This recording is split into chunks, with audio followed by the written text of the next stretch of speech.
परीक्षा के विषय में जान लेते हैं, क्योंकि परीक्षा के विषय में भी थोड़ी बहुत जानकारी आपको होनी चाहिए। तो परीक्षा के विषय में थोड़ी सी सामान्य सी जानकारी हम आपको दे रहे हैं और आप इसको समझिएगा। पहली बात तो यह है कि अगर आपके बिहार एसआई बनने की जर्नी की अगर हम बात करें तो इसमें सबसे पहले होता है प्रीलिम्स का परीक्षा। सबसे पहले प्रीलिम्स का परीक्षा होता है और प्रीलिम्स जब पास करते हैं तब आपको मेंस का एग्जाम होता है और मेंस जब आप पास करते हैं तब आपका फिजिकल होता है। तब फिजिकल होता है और फिजिकल के बाद जो है आपका मेरिट आता है।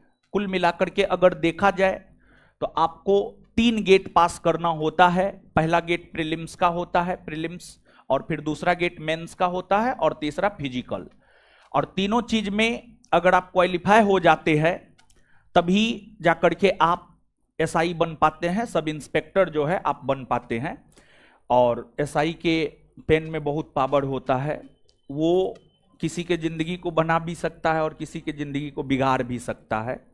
तो खैर आपका सफर तो आज से शुरू ही हुआ है और प्रीलिम्स पास करना कोई बड़ी बात नहीं है, मेंस पास करना भी कोई बड़ी बात नहीं है, फिजिकल पास करना भी कोई बहुत बड़ी बात नहीं है।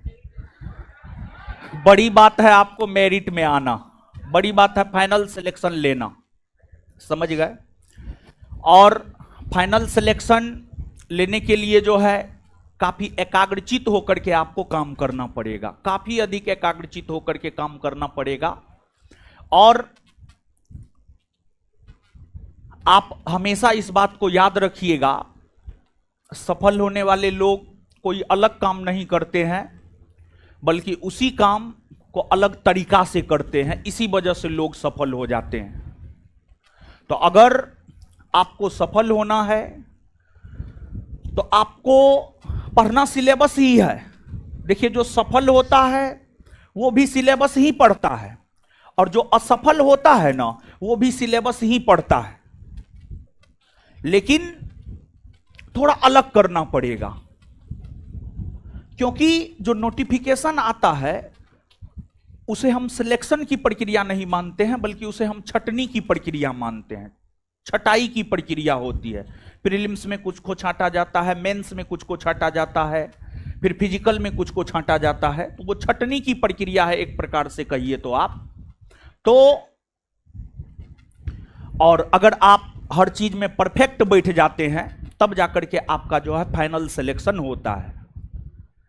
तो प्रीलिम्स में, मेंस में और फिजिकल तीनों निकलने पर बहुत हाय तौबा मचाने की जरूरत नहीं है। जब मेरिट में नाम आ जाएगा तब हाय तौबा मचाइएगा, नहीं तो लोग आप ही के विषय में पूछेगा कि प्रीलिम्स में रिजल्ट के बाद बहुत उछल रहा था, मेंस में उछल रहा था, इसके बाद जो है फिजिकल में उछल रहा था। तो यहां पर समझ गए, यहां पर उछलना है, यहां पर जो करना है कीजिए ना। मेरिट बन जाने के बाद जो करना है एकदम नंगा नाच कीजिए आप, कोई दिक्कत ना है, लेकिन उससे पहले नहीं, समझ गए। और गंभीरता से काम करना है और तैयारी के दौरान जो है आप में गंभीरता रहनी चाहिए। और अगर आप में गंभीरता नहीं है तो फिर दिक्कत है और भारी दिक्कत है। तो थोड़ा बहुत परीक्षा के विषय में जानिए। परीक्षा जो आपको होता है इसमें सबसे पहले आप उम्र जानिए, उम्र जानिए। उम्र की अगर हम बात करें तो जनरल कैटेगरी में मेन की अगर आप बात करेंगे यानी पुरुष की अगर आप बात करेंगे तो मिनिमम उम्र 20 वर्ष और मैक्सिमम उम्र 37 वर्ष। और ओमेन यानी महिला की अगर हम लोग बात करें तो इसमें जो है आपको जनरल कैटेगरी में मिनिमम उम्र 20 वर्ष और मैक्सिमम उम्र जो है आपको 40 वर्ष, मैक्सिमम उम्र आपको 40 वर्ष जनरल कैटेगरी में। तो जनरल कैटेगरी पुरुष मिनिमम 20 वर्ष, मैक्सिमम 37 वर्ष। जनरल कैटेगरी की महिला मिनिमम 20 वर्ष, मैक्सिमम 40 वर्ष।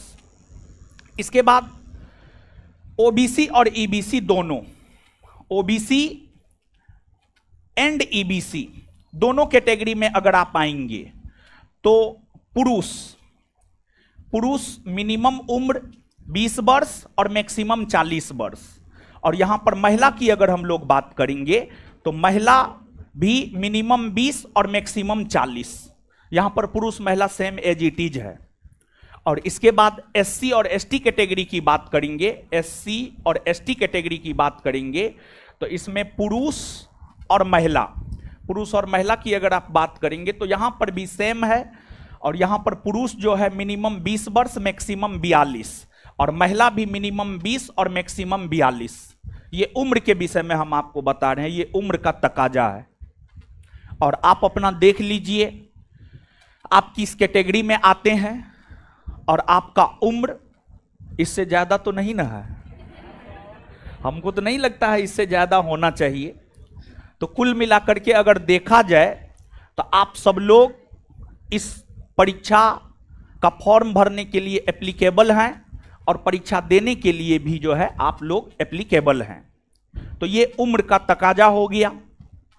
उम्र के बाद इसके बाद एजुकेशन क्वालिफिकेशन। एजुकेशन क्वालिफिकेशन की अगर हम बात करें तो आप ग्रेजुएट होना चाहिए। आप ग्रेजुएट किसी भी सब्जेक्ट से हैं, आप मैथ से हैं, आप फिजिक्स से हैं, आप हिस्ट्री से हैं, आप ज्योग्राफी से हैं, कोई फर्क नहीं पड़ता है, सिर्फ आप ग्रेजुएट होना चाहिए। इसके बाद थोड़ा सा शारीरिक भी जान लीजिए आप। हाइट को लेकर के मेन हाइट को लेकर के एक इश्यू रहता है और हाइट में जानकारी को लेकर के बड़ी ये रहता है। तो हाइट को लेकर के आप जानिए। एक तो महिला की अगर हम बात करें तो महिला किसी भी कैटेगरी की हो 155 सेंटीमीटर हाइट चाहिए। 155 सेंटीमीटर किसी भी कैटेगरी की महिला हो, जनरल हो, ओबीसी हो, ईबीसी हो, एससी हो, एसटी हो, किसी भी कैटेगरी की महिला हो, हाइट 155 सेंटीमीटर। लेकिन पुरुषों की अगर हम लोग बात करें तो पुरुषों में थोड़ा सा अंतर है। पुरुष में थोड़ा सा अंतर क्या है कि जनरल और ओबीसी कैटेगरी के पुरुषों का न्यूनतम हाइट होना चाहिए 165 सेंटीमीटर। और इसके बाद ईबीसी, एससी और एसटी तीनों कैटेगरी के पुरुषों का मिनिमम हाइट होना चाहिए 160 सेंटीमीटर। 160 सेंटीमीटर। तो महिला में 155 सेंटीमीटर किसी भी कैटेगरी की हो, पुरुष में जनरल ओबीसी 165 सेंटीमीटर कम से कम, और ईबीसी, एससी, एसटी जो है 160 सेंटीमीटर हाइट जो है पुरुषों का होना चाहिए। तो उम्र हमने आपको बता दिया, एजुकेशन क्वालिफिकेशन हमने आपको बता दिया और साथ ही साथ जो है यहां पर हाइट भी हमने आपको बता दिया। इसके बाद आपको फिजिकल के विषय में भी थोड़ा सा जानकारी हम आपको दे देते हैं। लेकिन फिजिकल के विषय में जानकारी लेने से पहले आप इस बात को जानिए कि सबसे पहले तो प्रीलिम्स पास करना पड़ता है, फिर जो है आपको मेंस पास करना पड़ता है और उसके बाद जो है आपको फिजिकल देना होता है। तो यहां पर फिजिकल के विषय में पहले बताते हैं, फिर प्रीलिम्स और मेंस के विषय में बताएंगे, या फिर थोड़ा सा प्रीलिम्स मेंस को जानिए। देखिए प्रीलिम्स के परीक्षा में प्रश्न थोड़ा बहुत सिलेबस से हटके भी रह सकता है और यही वजह है कि प्रीलिम्स थोड़ा टफ माना जाता है। और बात अगर हम लोग मेंस की करें तो मेंस में अकॉर्डिंग टू सिलेबस, मेंस की अगर हम बात करें तो मेंस में जो है प्रश्न अकॉर्डिंग टू सिलेबस रहेगा। मेंस में इधर उधर से प्रश्न नहीं रहता है, लेकिन प्रीलिम्स में इधर उधर से थोड़ा बहुत प्रश्न रहता है। तो ठीक है। और कुल मिलाकर के देखिए, अगर आपको परीक्षा पास करना है, सिलेबस पर अच्छी पकड़ आपको बनानी होंगी। और प्रीलिम्स और मेंस का सिलेबस लगभग सेम है, थोड़ा बहुत अंतर है। और जो थोड़ा बहुत अंतर है, थोड़ा बहुत अंतर जो है आपको क्या है वो अंतर हम आपको बता दे रहे हैं। प्रीलिम्स में जहां करेंट 15 के आसपास पूछता है और मैथ रीजनिंग जो है 5-6 के आसपास पूछता है, वही मेंस में क्या करता है, मेंस में मैथ रीजनिंग को 20 के आसपास कर देता है और करंट को 5-6 के आसपास कर देता है। पहले तो करंट पूछता भी नहीं था, लेकिन अब नया ट्रेंड आया है और नया ट्रेंड में मेंस में भी जो है करंट पूछना शुरू कर दिया है, करंट पूछना जो है आपको शुरू कर दिया है। तो आप इस बात को अपने दिमाग में जाने दीजिएगा अच्छे से, नहीं तो आप ये मत सोचिएगा कि प्रीलिम्स का अलग सिलेबस है और मेंस का अलग सिलेबस है। नहीं, जो सिलेबस प्रीलिम्स का है वही सिलेबस मेंस का भी है, जो सिलेबस प्रीलिम्स का है वही सिलेबस मेंस का भी है। बस अगर फर्क है तो क्वेश्चन पूछने में फर्क है।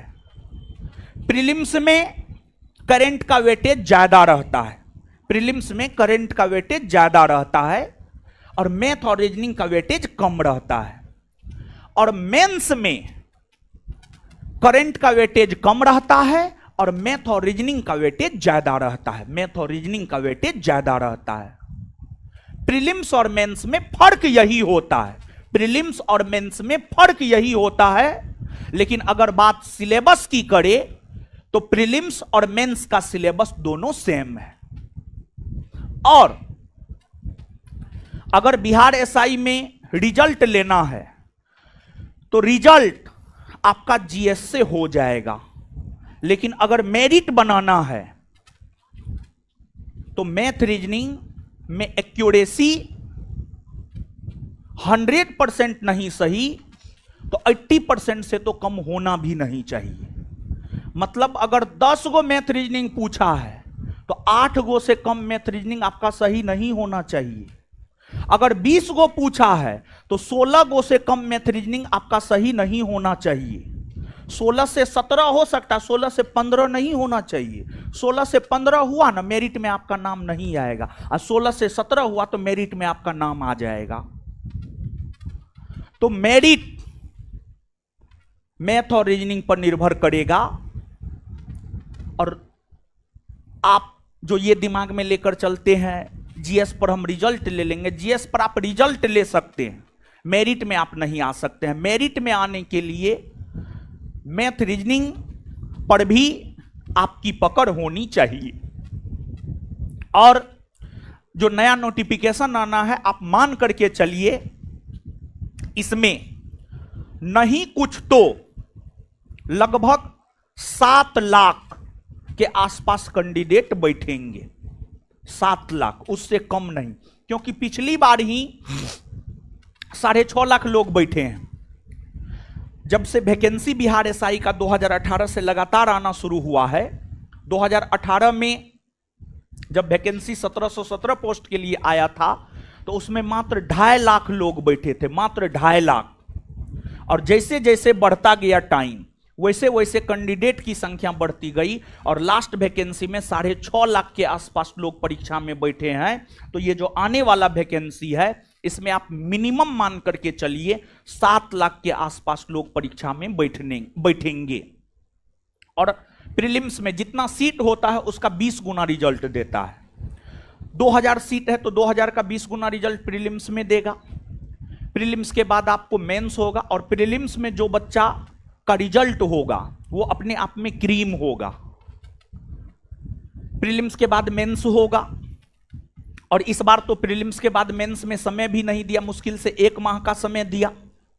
तो आपको जो भी तैयारी करना है, अब 1 माह में आप क्या कर सकते हैं? 1 माह में आप पूरे सिलेबस को पढ़ नहीं सकते हैं, लेकिन 1 माह में पूरे सिलेबस का आप रिवीजन जरूर कर सकते हैं। 1 माह में पूरे सिलेबस का आप रिवीजन निश्चित तौर पर कर सकते हैं। तो कहने का मतलब यह है कि जो भी तैयारी करना है प्रीलिम्स के दौरान ही आपको कर लेना है।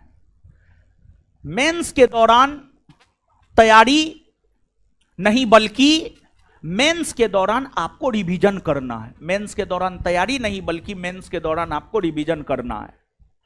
और इस बार तो लोकसभा चुनाव के कारण फिजिकल में समय मिल गया, लेकिन जो आने वाला वैकेंसी है अगर चुनाव नहीं रहा तो आपको फिजिकल के लिए भी बहुत ज्यादा समय नहीं मिलेगा, मुश्किल से 1 माह समय देगा। और जिनका लक्ष्य यह है कि हमको सब इंस्पेक्टर ही बनना है, तो उन्हें तो हम यह भी कहेंगे सप्ताह में कम से कम 2 से 3 दिन आप अभी से थोड़ा बहुत ग्राउंड निश्चित तौर पर जाइए। अगर आपका लक्ष्य बिहार एसआई ही है, सब इंस्पेक्टर ही है, तो आप 2 से 3 दिन निश्चित तौर पर जाइए। और एक बात आप याद रखिएगा कि अगर सफलता चाहिए तो एक लक्ष्य को पकड़कर उसी के अकॉर्डिंग काम करना पड़ेगा। आप ये चाहिएगा कि हमारा सिलेक्शन एसआई में भी हो जाए, बिहार एसएससी में भी हो जाए, बीपीएससी में भी हो जाए, रेलवे में भी हो जाए, तो आपका सिलेक्शन कहीं नहीं होगा। लेकिन अगर आप एक लक्ष्य को पकड़ करके उसको प्राप्त करने के लिए शिद्दत से मेहनत करते हैं तो निश्चित तौर पर जो है आपका रिजल्ट होगा। तो कहने का मतलब यह है कि प्रीलिम्स में 7 लाख के आसपास लोग बैठेंगे, 2000 के आसपास वैकेंसी आना है, तो 40-50 हजार मेंस के लिए क्वालिफाई करेंगे। मेंस में 40-50 हजार के आसपास लोग बैठेंगे, जितना सीट होगा उसका 6 गुना मेंस में रिजल्ट देगा, तो लगभग 10 से 12 हजार के आसपास मेंस में रिजल्ट देगा। फिर लोग फिजिकल में जाएंगे, 10 से 12 हजार लोग फिजिकल देंगे, और कुछ लोग फिजिकल क्वालिफाई करेंगे, कुछ डिस्क्वालीफाई करेंगे, और फिर मेरिट बनेगा। जितना सीट होगा उतना के लिए ही मेरिट बनेगा। अब मेन फिजिकल को लेकर के यहां पर हमें समझाना है। फिजिकल की अगर हम बात करें, पुरुष 1600 मीटर आपको दौड़ना है और 1600 6.5 मिनट में दौड़ना है आपको। इसके बाद हाई जंप 4 फीट आपको करना है। फिर आपको लॉन्ग जंप 12 फीट आपको लॉन्ग जंप करना है, 12 फीट लॉन्ग जंप करना है। और फिर आपको 16 पाउंड का गोला 16 फीट फेंकना है। 16 पाउंड का गोला 16 फीट जो है आपको फेंकना है। और यहां पर फिजिकल में वो वाली बात नहीं है कि जनरल कैटेगरी के लोग ज्यादा करेंगे, ओबीसी के कम, एससी एसटी के और भी कम। यहां पर फिजिकल सबके लिए सेम है। फिर महिला की अगर हम बात करें तो महिला जो है 1000 मीटर उसको दौड़ना होता है और 6 मिनट समय दिया जाता है। 3 फीट हाई जंप करना होता है, 9 फीट लॉन्ग जंप करना होता है, और 12 पाउंड के गोला को 10 फीट फेंकना होता है। 12 पाउंड के गोला को कम से कम 10 फीट फेंकना होता है। तो यह है फिजिकल का क्राइटेरिया। अगर आप इस क्राइटेरिया को फुलफिल करते हैं तो फिर आप फिजिकल क्वालिफाई हैं, फिर आपको गेट पास मिलेगा। और अगर नहीं करते हैं तो फिर आपको गेट पास नहीं मिलेगा। और फिजिकल को कोई भी लोग आसानी में नहीं लेंगे, क्योंकि जब इस बार 3 माह फिजिकल के लिए समय मिला, और हमारे ख्याल से 3 माह फिजिकल के लिए बहुत ही अधिक सफिशिएंट होता है। और 3 माह में अगर आप फिजिकल नहीं कर पा रहे हैं तो फिर आपसे फिजिकल होने भी नहीं जा रहा है, समझ गए। तो 3 माह बहुत होता है फिजिकल पास करने के लिए। हम भी इस परीक्षा का तैयारी किए हैं, हम भी फिजिकल का तैयारी किए हैं। 45 दिन में फिजिकल बन सकता है, ऐसा मेरा अपना अनुभव कहता है, और 45 दिन में फिजिकल बनाए भी है। तो फिजिकल को इजी वे में नहीं लेंगे, इसलिए बोल रहे हैं क्योंकि 3 माह जब फिजिकल के लिए समय दिया तब लड़का मात्र 40% पास किया। मतलब 100 गो लड़का अगर दौड़ा तो 40 गो पास किया फिजिकल, और लड़की 60%। इस बार का डाटा हम बता रहे हैं। इस बार जब 3 माह समय मिला है तब लड़का 40% और लड़की 60% फिजिकल क्वालिफाई की है। एग्जाम के विषय में तो हम आपको बता ही दिए हैं। प्रीलिम्स में 100 क्वेश्चन होता है, प्रत्येक क्वेश्चन 2 मार्क का होता है, और निगेटिव भी है। इसमें 1/10 निगेटिव है। 10 गो गलती कीजिएगा तो 1 गो सही वाला कट जाएगा, क्योंकि नोटिफिकेशन देखिएगा तो 0.2 मार्क एक गलती पर कट जाएगा, और एक क्वेश्चन पर आपको 2 मार्क मिलता है, मतलब 1/10 निगेटिव 1/10 है। और 1/10 निगेटिव का कोई मतलब नहीं रह जाता है। प्रीलिम्स में एक पेपर होता है 100 क्वेश्चन का, पास कीजिएगा, मेंस देना होगा। मेंस में 2 पेपर होता है, पहला पेपर हिंदी और दूसरा paper GS. Hindi qualifying nature का रहता है, इसमें भी 100 क्वेश्चन होता है, और मेंस में जीएस पेपर होता है, और इसी मेंस के मार्क के आधार पर बनता है आपका मेरिट। मेन ये है, यहां से आपका मेरिट बनता है। प्रीलिम्स के मार्क के आधार पर आपका मेरिट फेरिट कुछ नहीं बनता है, आपका मेरिट यहां मेंस के सेकेंड पेपर के मार्क के आधार पर आपका बनता है मेरिट। मेन ये है, मेन ये है आपका। और फिजिकल के विषय में तो हम आपको बता ही चुके हैं। हिंदी क्वालिफाइंग नेचर का है, 30% मार्क लाना है, 100 में 30, ठीक है।